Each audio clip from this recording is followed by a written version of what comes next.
Hi, welcome back. In this session, let's look into slices. We know the length of the arrays is fixed. Once you declare an array to be of size 2, we can't change it anywhere in our program. It's fixed. So, in scenarios where we don't know the size of our array to be, we can use slices. The declaration initialization looks similar to array. Only difference is that we won't be specifying the length. We don't use the 3 dot operator.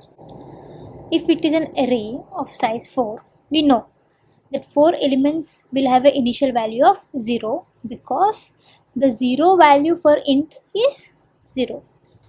Now in this case, the 0 value of a slice is nil, and we'll be discussing about nil in upcoming videos. In the next line, you can see that I have initialized this slice with 3 values. And we also have multi-dimensional slices. We'll be using 2 brackets, first one to specify the row and next one the columns. This is a slice of type int. Next we have function length, which returns the length of the slice. It is also used for arrays. We have said that we can increase the length of slice. We use append function to grow the slices. So I've declared a slice x. I tried to append values to x. Append takes at least 2 parameters. First one is the slice of certain type and next one is the value of that type. I can also include more than one value if I want to append more values to it. So this will append 10, 2 and 3 to x. If I want to append 2 slices, I will be using 3 dot operator. Append returns the slice of same type as the parameter. Coming to capacity, length and capacity are 2 different things. A slice can be of length 4 and have capacity of 10. What that means is that at present the values in slice are from 0 to 4. That means it contains 5 elements. But yet it can also expand until 10. You might be thinking slices can expand anyhow using append. So why is there a need to use capacity? What internally append does is that it creates a new memory location, copies the elements in previous location to the new one and clears the previous memory location for using it later. So this might take some time, and various append operations might slow down our program. So instead of that, if you already know the minimum capacity that your slice has to be, you can define it at start of the program. We use cap function to know the capacity of our slice. Go as this functionality where it can automatically increase the capacity, and the rule is mentioned here. It increases or doubles the size of the slice if the capacity is less than 1024 and grows by 20% at least afterwards. So here is a small example. Let's try printing it out and see. So you can see the capacity is automatically increasing. We haven't done anything to increase the capacity. Okay. I have said if you already know the capacity that your slice initially has to be, you can try defining the capacity while declaring the slice. We can do it using make function.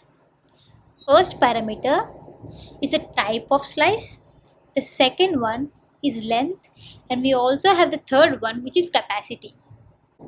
X is a slice of length 5. We know the 0 value of int is 0. The values of the 5 elements will be 0. Let's try appending 10. What do you think the value of slice will be? You might think the first value would be 10. No, the 6th element will be 10. The slice looks like here. This is the slice X. Okay, it will append, will extend the slice. It won't modify the elements in slice. Let's use both length and capacity to create a slice.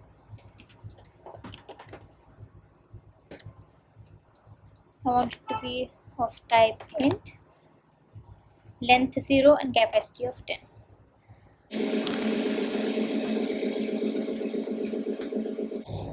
You can see the array doesn't contain any values because the length is 0. If I say the length is 1, the default value is 0. So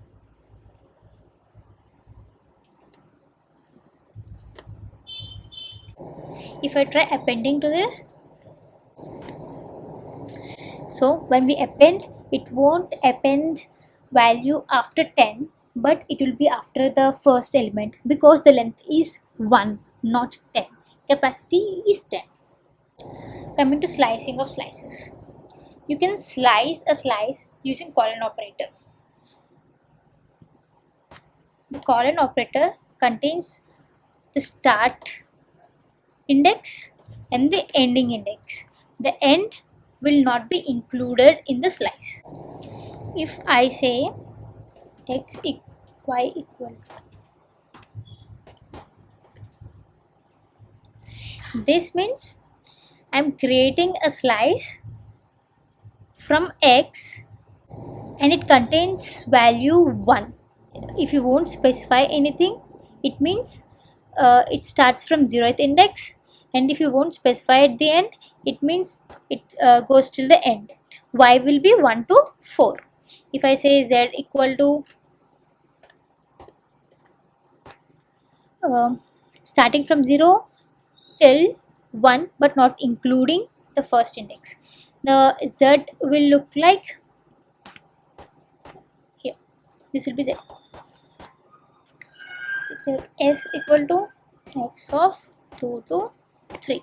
This will contain elements starting from index 2, which is 3, ending at third index, not containing 3. So it will be only 3. Let's print them out.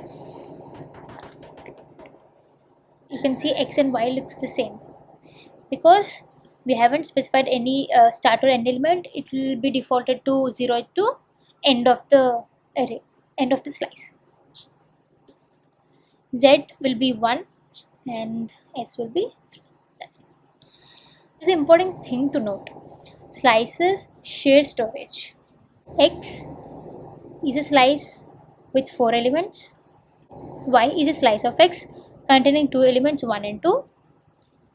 Z contains 3 elements 2, 3 and 4. Instead of creating a copy, Y and Z use the same memory location of X and points to that memory location. I'm trying to modify first element in X to 20.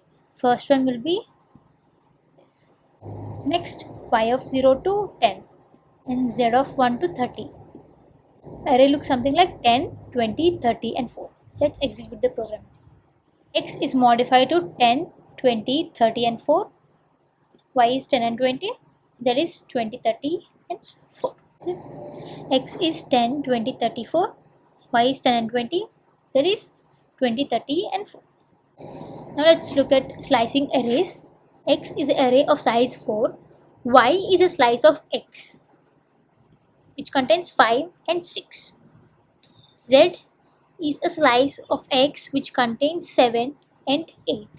I changed value of X of 0 to 10 and Y is also been modified to 10. So this is not a copy but pointing to the same memory location. That's about slicing arrays. Now coming to copy. If you don't want to use the same memory location, you want to have a different copy of the same slice, you can use copy function. It returns the number of elements copied from source to destination. I have changed X to be a slice.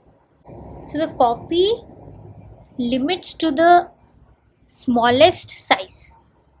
Here S has size of 0. So it copies 0 elements from X to S. Now I used make to expand the size of S to 10.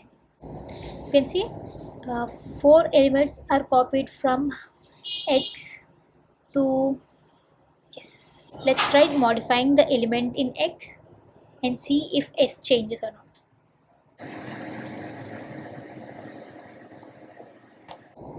It hasn't changed. That's it for slices. Thank you.